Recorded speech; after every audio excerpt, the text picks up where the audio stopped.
Bonjour, bonsoir, salut à tous les visiteurs et les abonnés des différentes plateformes Investir et s'installer en Guinée-Bissau. Bonsoir à tous les investisseurs, bonsoir à tous les entrepreneurs, les start-upers. Je suis votre serviteur Eric Fouda, promoteur d'investissement en Guinée-Bissau, fondateur de la plateforme Investir et s'installer en Guinée-Bissau. La plateforme Investir et s'installer en Guinée-Bissau a pour objectif de promouvoir l'investissement, promouvoir l'entrepreneuriat africain et surtout encourager les diasporas à revenir investir en Afrique, tout comme empêcher les Africains de s'expatrier pour des raisons économiques, pendant qu'en Afrique, il y a encore tout à faire. Merci, soyez les bienvenus et dirigeons-nous vers le programme du jour qui parle de business model. Aujourd'hui, nous parlons de la formalisation des entreprises. En d'autres termes, la légalisation ou l'enregistrement de l'entreprise. Asseyez-vous confortablement et suivez. Pourquoi formaliser son entreprise? C'est une question que les gens se posent souvent. Pendant que dans l'informel, je gagne bien mon argent, personne ne m'embête, les impôts ne me dérangent pas, personne ne me fatigue. Et aller formaliser mon entreprise, je dois être, n'est-ce pas, sous certaines obligations, ce qui va limiter mon fonctionnement, ce qui va limiter mon pouvoir. Mais vous vous trompez, vous commettez une grave erreur. La meilleure solution, c'est de formaliser votre entreprise. Car formaliser son entreprise, c'est une obligation administrative. Et en même temps, c'est une opportunité stratégique pour qui veut croître, pour qui veut se développer. Et pour ne pas être trop long ce soir, nous allons vous proposer juste quelques raisons qui nous ont poussé à vous encourager à formaliser votre entreprise. Nous allons parler du premier avantage qui est l'accès aux subventions et au financement ainsi qu'aux appuis techniques. Vous imaginez que les organismes de soutien ne peuvent vous offrir des subventions et de l'accompagnement que si vous êtes formalisé, que si vous êtes légalisé, que si vous êtes enregistré. Sans ça, ça devient difficile. C'est vrai qu'il y a des assouplissements pour ceux qui viennent de commencer, pour les start-upers, pour les groupements et tout ça. Mais au finish, la meilleure façon, c'est d'être formalisé. Le deuxième point, c'est la crédibilité et l'image professionnelle qui sera renforcée. Parce que lorsque vous êtes déjà formalisé, lorsque votre entreprise est déjà formalisée, lorsqu'elle est déjà enregistrée, lorsqu'elle est déjà légalisée, comme on le dit souvent, vous bénéficiez déjà d'une certaine crédibilité. Et votre image professionnelle change. On ne parle plus du petit Mamadou qui était dans le secteur informel, on parle d'un chef d'entreprise, on parle d'un véritable entrepreneur. Alors, au niveau d'Investir et s'installer en Guinée-Bissau, qu'est-ce que nous pouvons vous dire? Nous pouvons vous dire que la formalisation, sincèrement, rassure les partenaires, et rassure les clients, et rassure les fournisseurs, et elle rassure aussi les investisseurs, les potentiels investisseurs qui viendront se joindre à vous pour faire du business. Et non seulement cela, elle permet aussi d'utiliser une raison sociale, un logo, une facture légale. Bon, c'est vrai que tout ça, on peut faire ça entre parenthèses, comme on dit souvent dans le jargon vulgaire, dans le yiki-yiki. On peut faire ça dans le yiki-yiki. Mais ce n'est pas la bonne façon, ce n'est pas la bonne manière. La bonne manière, c'est de formaliser son business afin de bénéficier du renfort de la confiance des consommateurs et de se donner ou de donner à son entreprise une image sérieuse et surtout stable. Troisième point à aborder, c'est l'accès au marché public ainsi qu'aux appels d'offres. On parle des marchés publics, on parle des appels d'offres.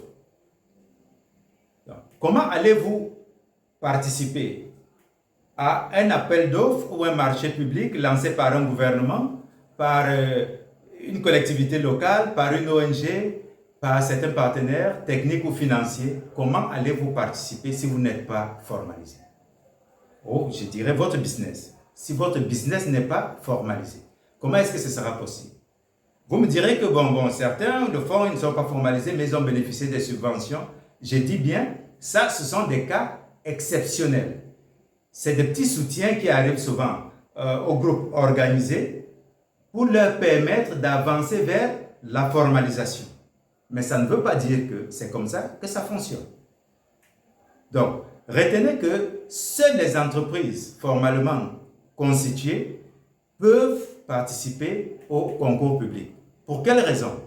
Parce que lors des concours publics, on vous exigera le registre de commerce, on vous exigera le numéro d'identification fiscale, on vous exigera l'attestation fiscale, etc. Mais où est-ce que vous trouverez ces éléments si vous n'êtes pas formalisé? Si votre entreprise n'est pas formalisée, si votre entreprise n'est pas légalisée, où est-ce que vous trouverez ces éléments?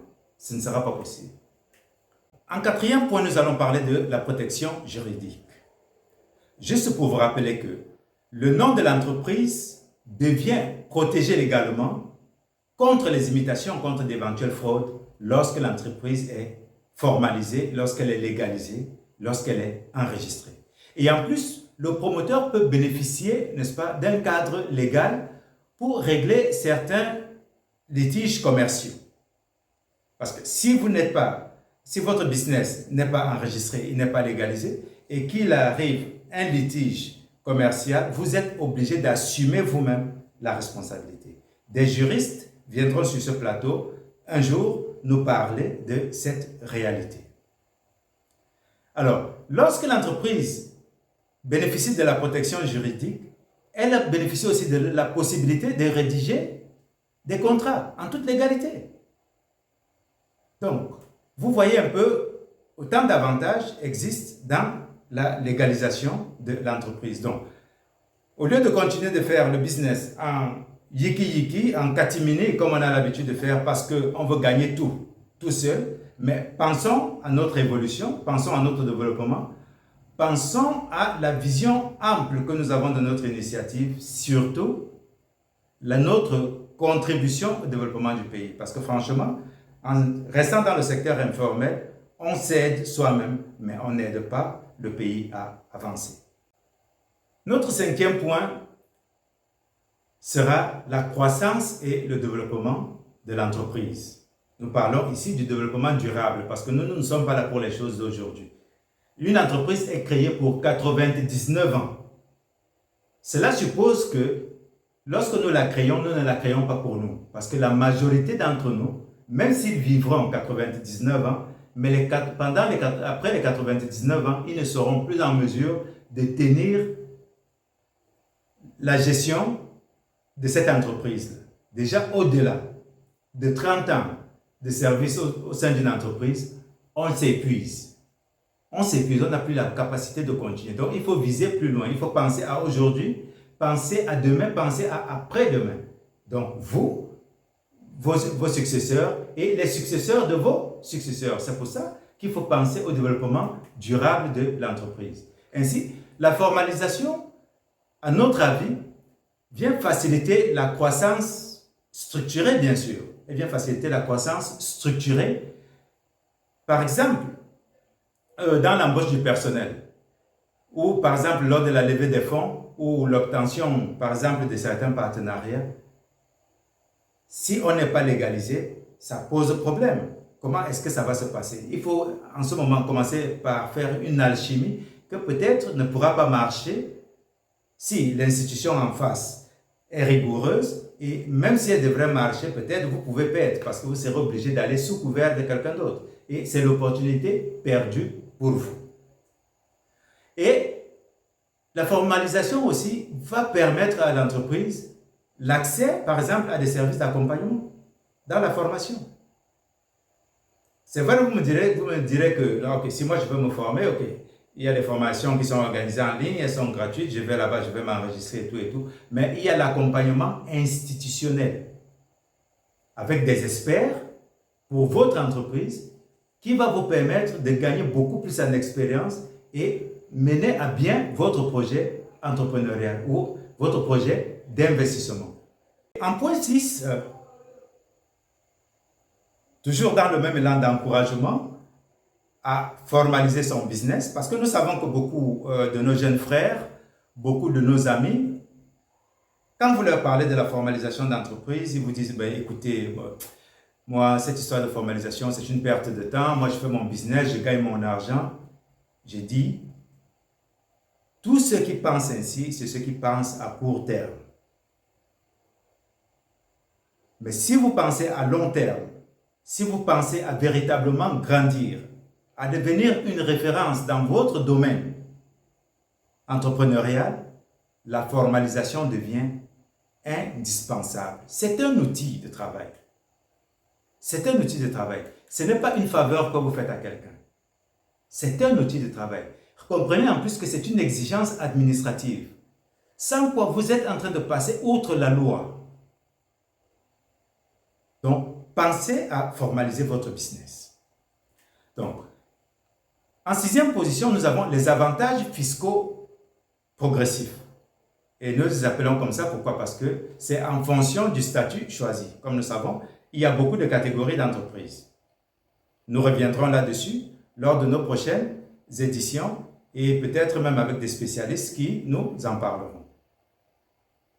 Donc, cela vous permet par exemple de bénéficier de certaines exonérations fiscales que vous ne pouvez pas bénéficier si vous n'êtes pas. Votre entreprise n'est pas formalisée. Surtout au niveau des nouvelles entreprises, parce qu'il y a cette période, n'est-ce pas, qu'on appelle cette période de sursis que les États accordent aux entreprises pour qu'elles puissent se développer avant de commencer à payer normalement la taxe selon la nature et la zone d'implémentation de son projet. Et aussi, la formalisation permet ou donne la possibilité à l'entreprise ou au promoteur de l'entreprise de pouvoir choisir les régimes simplifiés. C'est-à-dire, comme on a dit, il y a beaucoup de régimes, hein, et avec le temps, nous allons les découvrir. Vous permettra de savoir qu'avec ce régime, je me sens vraiment plus à l'aise, je me créerai moins de problèmes, parce que ça ne sert à rien d'aller se mettre en SA lorsqu'on peut être SARL, ou se mettre en SARL lorsqu'on peut être tout simplement unipersonnel. Pour conclure, nous allons aborder le septième point, le septième avantage de la formalisation d'entreprise. La contribution à l'économie nationale. C'est l'une des raisons pour lesquelles nous sommes ici. Nous parlons du développement de l'Afrique. Nous parlons du développement de la Guinée-Bissau en particulier. Mais nous ne pouvons pas parler de cela si nous ne sommes pas reconnus officiellement. Dans tous les projets que j'accompagne, je leur demande de se formaliser. Pourquoi? Parce que lorsque vous formalisez votre projet, lorsque vous formalisez votre entreprise, votre investissement, vous le formalisez, vous êtes en train de vous aider et vous aidez aussi le pays, vous aidez la localité qui vous accueille ou qui accueille votre entreprise. Donc, en formalisant l'entreprise, l'entrepreneur contribue vraiment à l'extension du tissu économique formel. Parce que les recettes de l'État, en majorité, sont comptées sur les projets formalisés. C'est vrai, il y a les contributions du secteur informel, mais elles sont insignifiantes et elles contribuent plutôt à l'affaiblissement du tissu économique. Mais les entreprises formelles, elles contribuent, n'est-ce pas, à l'extension, au renforcement du tissu économique formel. Et non seulement ça, vous vous positionnez comme étant un créateur d'emplois et en plus vous contribuez à la mobilisation des recettes publiques. Parce que sans ces recettes publiques, nous parlions tout à l'heure de certains jeunes Africains qui ont bénéficié des soutiens de l'État pour aller se former à l'extérieur. C'est avec le contribuable, sans lequel ce ne sera pas possible. Donc, lorsque vous formalisez votre business, cela permet à l'État d'améliorer les services publics et les infrastructures. La route sur laquelle vos produits vont circuler, c'est l'État. Le port qui recevra vos conteneurs, c'est avec les recettes publiques. L'aéroport où vous atterrirez lorsque vous reviendrez de vos voyages, c'est à partir, n'est-ce pas, ça fait partie des infrastructures et cela provient, n'est-ce pas, des recettes publiques. Donc, voilà, en quelque sorte, les différents points que nous avons abordés pour vous démontrer à quel point il est indispensable de formaliser son business. Beaucoup le savent et beaucoup ne le savent pas. Beaucoup le savent, ne le mettent pas en application parce qu'ils ont des idées préconçues. D'autres le savent, ils le mettent en application. D'autres ne le savent même pas et ne veulent même pas savoir. C'est pour ça que nous prenons la peine d'expliquer lors de ce premier numéro.